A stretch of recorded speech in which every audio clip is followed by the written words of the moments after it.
안녕하세요. 서울 천호초등학교에서 근무하고 있는 추성엽입니다. 이번 영상은 제가 지금, 그러니까 2021년 8월 여름 연수에서 그 전국의 초등 영어교사 선생님들 대상으로 단기 연수를 지금 3주 동안 진행을 하고 있습니다. 제가 이제 선생님들께 연수를 전달을 해드리는데 아무래도 제가 한 번 진행하는 게 3시간 분량이다 보니까 선생님들께서 그 3시간 만에 제가 전달해드리는 내용을 충분히 소화하신 다음에 본인의 수업에 활용하시기가 좀 쉽지 않을 것 같아서 이렇게 영상으로도 촬영을 해서 유튜브로 올려드립니다.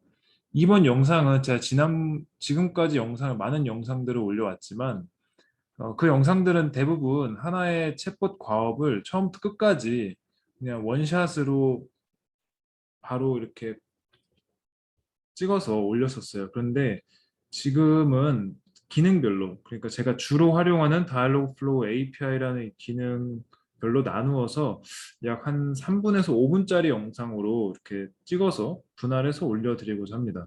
그래야만 선생님들께서 나중에 챗봇을 만드실 때에도 필요하신 부분만 좀 활용하실 수 있을 것 같아서 이렇게 한번 촬영해 보려고 진행하고 있습니다. 먼저 다이얼로그 플로우 API라는 거에 대해서 이제는 저도 이제 4년째 이거에 대해서 연수를 하고 있고 또 연구를 하고 있는데 저뿐만 아니라 정말 많은 선생님들께서 초등뿐만 아니라 비단 중학교, 고등학교 선생님들께서도 이 구글의 다이얼로그 플로우 API에 대해서는 정말 많이 알고 계신 것 같아요. 그래도 혹시나 처음 보시는 분들을 위해서 제가 다시 한번 설명을 드리도록 하겠습니다. 이 다이얼로그 플로우 API라는 것은 쉽게 말해서 앱을 만드는 스케치북이라고 볼 수가 있습니다. 뭐 이를테면 이제 구글, 뭐 아마존 또는 마이크로소프트에서도 굉장히 많은 API를 제공을 하고 있는데 과거 한 10년 전까지만 해도 이러한 앱을 개발한다는 것 자체가 우리 일반인들에게는 굉장히 생소한 개념이었어요.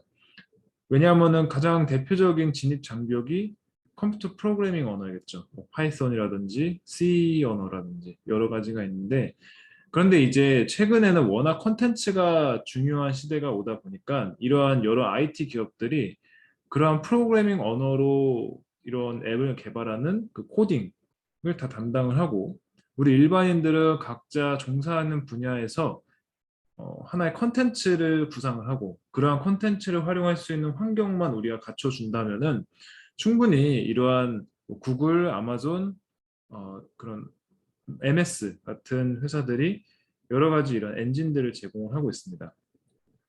물론 아직까지는 다이얼로그 플로우는 무료긴 하고요. 그리고 이 다이얼로그 플로우 API는 우리 개인뿐만 아니라 여러 회사들 또한 그 회사의 상업용 챗봇이나 상담용 챗봇, 그 기타 여러 가지 분야의 챗봇을 만드는데 이런 API를 사용하고 있어요. 다만 이제 회사에서 API를 사용할 때는 굉장히 그 데이터와 규모가 크기 때문에 그때는 일정한 사용료를 지불하겠죠. 근데 아직까지는 우리 개인들은 사용할 때 사용료를 지불하지 않고 있습니다. 그럼 그런 API는 여러 가지가 있어요.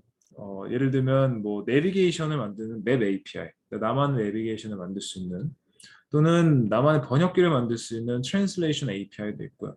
또는 내가 갖고 있는 데이터를 가지고 머신러닝이나 딥러닝에 학습시킬 수 있는 그러한 학습 엔진도 API를 제공하고 있습니다. 다만 그러한 그 인공지능 학습과 관련된 API는, 그러니까 머신러닝이나 딥러닝과 관련된 API는 그러한 그 학습 알고리즘의 여러 가지 종류가 있는데 그러한 종류들을 우리가 어느 정도 파악을 하고 또 기본적인 코딩을 알고 있어야만 그러한 원천 기술을 사용을 할 수가 있습니다. 근데 이제 이 다이얼로그 플로우 API 같은 경우는 선생님들께서 챗봇을 만들 때 하실 수 있는 사용자 친화 중심의 그 API인데요. 이런 거 이제 GUI라고 합니다. 그래픽 유저 인터페이스라고 해서 우리가 굉장히 뭐 MS 워드나 PPT를 만드는 것처럼 우리한테 친근한 그런 인터페이스로 제공을 하고 있는 거예요. 그래서 이건 챗봇을 만드는 저작 도구이고 우리가 챗봇을 만들기 위해서는 이 5가지의 기능이 필요합니다. 첫 번째로는 이 에이전트라는 역할인데 에이전트라는 것은 어, 우리는 이제 선생님들께서도 일반적으로 챗봇이라는 개념을 알고 계시죠. 이런 여러 가지 챗봇이 있는데 그 각각의 챗봇들을 사실 이 챗봇 개발자들은 에이전트라고 부릅니다. 그래서 그냥 그 챗봇 자체가 에이전트라고 이해해 주시면 될 것 같아요. 그래서 우리가 이따가 챗봇을 만들 때에도 가장 먼저 해야 될 게 에이전트 생성이라고 봐주시면 될 것 같습니다. 두 번째로는 인텐트라는 개념인데요. 인텐트라는 것은 대화의 주제라고 보시면 돼요. 학생과 챗봇이 대화를 할 때 여러 가지 주제가 있겠죠. 뭐 예를 들면은 학생과 챗봇이 서로를 소개하는 대화를 한다고 가정했을 때 학생이 먼저 챗봇한테 본인의 이름을 말해주겠죠. 그럼 얘는 이름 묻고 답하기 인텐트가 되는 거고요. 하나의 대화가 오가는 한 쌍을 인텐트라고 보시면 돼요. 그럼 이름을 묻고 답한 다음에는 그 다음에는 나이를 묻고 답하겠죠. 그럼 이거는 나이를 묻고 답하는 인텐트라고 이해해 주시면 되겠습니다. 그래서 우리가 챗봇을 만드는 과정은 이런 여러 가지 인텐트를 빌드업해가는 과정이라고 보시면 돼요. 그래서 이런 여러 가지 인텐트, 다양한 주제의 인텐트가 만들어질수록 챗봇이 학생 또는 다른 대화 상대자와 대화할 수 있는 주제의 범위가 넓어진다고 이해해 주시면 되겠습니다. 그 다음에 이제 세 번째로는 엔터티라는 개념인데 이 엔터티라는 것은 키워드라고 보시면 돼요. 그러니까 기업 입장에서 봤을 때는 뭐 도미노 피자의 주문용 챗봇의 다이얼로그 플로우가 사용되기도 하는데요. 이 주문용 챗봇에서는 상대방의 어, 집 주소 또는 상대방 원하는 피자의 메뉴, 뭐 사이드 메뉴 이런 게 중요하겠죠. 이런 걸 보통 엔터티로 지정하는데 우리가 만약에 이것을 교육용 챗봇으로 봤을 때는 학생들이 반드시 발화해야 되는 목표 표현 또는 그런 목표 어휘들이 이 엔터티에 해당할 수 있겠죠. 그러니까 우리가 그러한 목표들, 학생들이 꼭 챗봇과 대화를 하는 과정에서 이것만큼은 여러 번 발화를 해서 연습했으면 하는 그러한 표현들을 엔터티로 지정을 할 수가 있는 겁니다.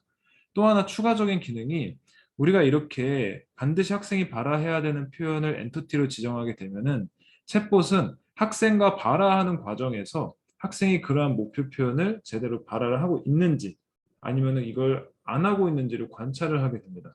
관찰을 해서 학생이 제대로 발화를 하면은 그 다음 단계의 대화로 넘어가고 학생이 발화를 못했어요. 그러면은 그냥 넘어가지 않고 학생이 발화할 때까지 기다려요. 근데 아무 말도 없이 기다리면 학생도 발화를 못하겠죠. 본인이 뭘 잘못했는지 모르니까. 그러니까 챗봇이 이제 추가적으로 발문을 해줘요. 발화를 촉진시키는 여러 가지 추가 발문을 줍니다. 학생이 그러한 특정 목표 표현을 할 수 있도록. 그러한 추가 발문을 설정하는 단계를 프롬프트라고 우리가 이 다이얼로그 플로우 API에서 기능을 사용할 수가 있습니다. 그래서 엔터티와 프롬프트는 굉장히 밀접한 관계가 있다고 이해해 주시면 되겠습니다. 그래서 이 네 가지 기능을 가지고 우리가 챗봇을 만드는데 이렇게 챗봇을 만들고 나면 얘는 사실 챗봇 알고리즘에 불과해요.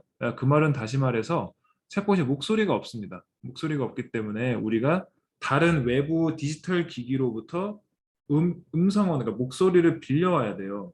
그래서 이런 목소리를 빌려오기 위해서 연결하는 기능이 있는데 이 연결 기능을 인테그레이션이라고 하고 우리가 만든 챗봇을 인테그레이션하는 그 대상 기기들을 우리는 채널이라고 부릅니다. 그러한 채널들은 뭐 구글 어시스턴트, 페이스북 메신저, 뭐 라인, 스카이프 이런 여러 가지 다양한 채널들이 있고 그 중에 아직까지 이 목소리 보이스 인터페이스를 제공하는 것은 이 구글 어시스턴트가 유일합니다. 그래서 오늘도 제가 이따 구글 어시스턴트에 연결해서 선생님들께 보여드리고자 합니다. 그래서 오늘 만들어 볼 챗봇은 이 아픈 곳을 묻고 답하는 챗봇이에요. 챗봇과 학생이 아픈 곳을 묻고 답하는 건데 제가 한번 시연을 해볼게요. 오케이 구글, Hey 구글, talk to activity 2.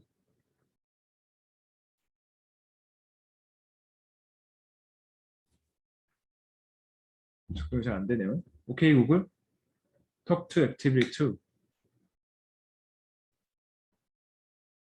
All right, here's the test version of Activity 2. Hello, please, tell me your number. My number is 3. Your number is 3. Okay, you look so bad. What's wrong? I don't know. That's okay. Please, repeat after me. I have a fever. I have a fever. Oh, you have a fever. That's too bad. Take some medicine and get some rest. Now please ask me a question. What's wrong? I have a fever. What's wrong? What? That's okay. Please, repeat after me. I have a cold. I have. That's okay. Please, repeat after me. I have a cold. I have a cold. Oh, you have a cold. That's too bad. Take some medicine and get some rest. Now please ask me a question. Okay, bye. That's okay. 지금 챗봇을 보신 것처럼 이 챗봇은 학생과 챗봇이 아픈 곳을 묻고 답하는데 그 과정에서 제가 일부러 뭐 I don't know라고 말하든지 아니면은 챗봇이 예상하지 못한 답변들을 말을 했어요. 그랬더니 챗봇이 오류를 일으키지 않고 학생이 그러니까 제대로 발화를 못한다는 거는 어떻게 말해야 되는지 모른다는 거겠죠. 그래서 구체적인 예시를 제공하면서 학생이 원활하게 발화할 수 있도록 이렇게 스캐폴딩이나 또는 피드백을 제공을 하였습니다. 그래서 오늘 만들어 보실 챗봇은 바로 이러한 챗봇인데요. 챗봇을 만들기 전에 이 작동 흐름도를 한번 보시도록 할 거예요. 이 작동 흐름도는 사실 선생님들이 지금 보시기엔 조금 이해하시기 불편하실 수 있는데 그래도 이 흐름도에 대해서 한 20%만 이해를 하셔도 이따가 챗봇을 만들 때 더 쉽게 이해가 되시기 때문에 우선 빠르게 설명을 드리도록 하겠습니다. 아까 말씀드린 인텐트가 지금 여기엔 5가지가 이렇게 활용이 되었습니다. 그리고 앞에는 그 주제를 제가 제목으로 뒀고요.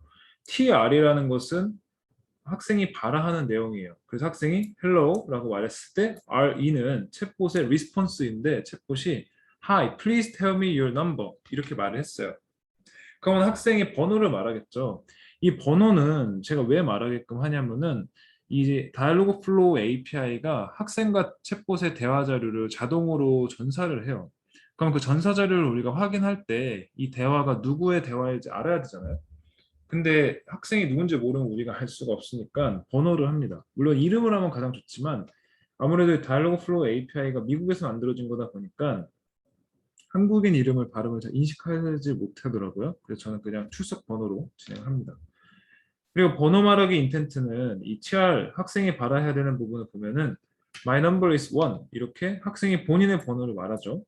그때 챗봇이 이 EN과 PR은 제가 이따가 설명을 드릴 거예요. 다음 영상에 설명을 드릴 건데 우선 학생이 이렇게 말했을 때 챗봇이 Your number is 1. Alright, what's wrong? 이렇게 답변을 하죠.